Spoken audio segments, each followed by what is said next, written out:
రాత్రి ఏం జరిగిందో తెలుసా? నేను వచ్చిన కాడి నుంచి తెగ ఇసుకిచ్చేస్తున్నారు. అసలు ఇంట్లో పెద్ద పిల్ల ఉంటుంది, ఆ పిల్ల మరీ దారుణంగా ఇసుకిచ్చేస్తుంది నన్ను. అసలు ప్రతిదానికి పేసి వచ్చిన కాడి నుంచి దానికి నాకు అస్సలు పడట్లేదు. ఏమైందో తెలుసా? నిన్న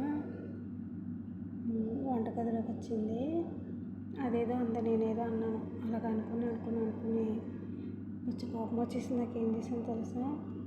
వేడేళ్ళమంటే చెంప మీద ఒక్కటి కొట్టాను. దెబ్బకి పెద్ద కేకేసి డమ్మీల మన కళ్ళు తిరిగి పడిపోయింది. ఈ లోపల వాళ్ళ అమ్మ అలా పరిగెత్తుకొచ్చారు, ఏమైందని.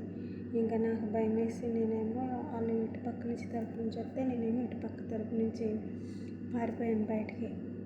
పరిగెత్తి నేనేమో ఎటు పరిగెత్తుకొచ్చినా మళ్ళీ ఎలుకమ్మ ముందుకే వస్తున్నాను, ఎటు పరిగెత్తుకొచ్చినా మళ్ళీ ఎలుకమ్మ ముందుకే వస్తున్నాను. వాళ్ళేమో నా కోసం వెతుకుతున్నారు. మళ్ళీ నేను ఇలాగొస్తే వాళ్ళు ఇలాగొస్తున్నారు, నేను ఇలాగొస్తే వాళ్ళు ఇలాగొస్తున్నారు.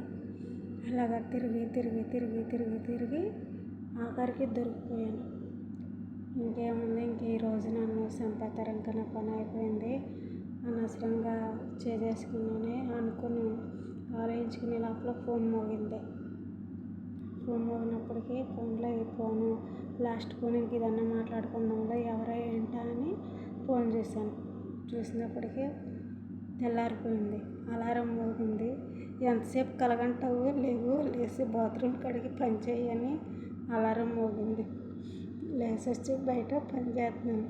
ఇది ఫోన్లో నిజంగా కొట్టకపోయినా కళ్ళ అయినా కొట్టాను.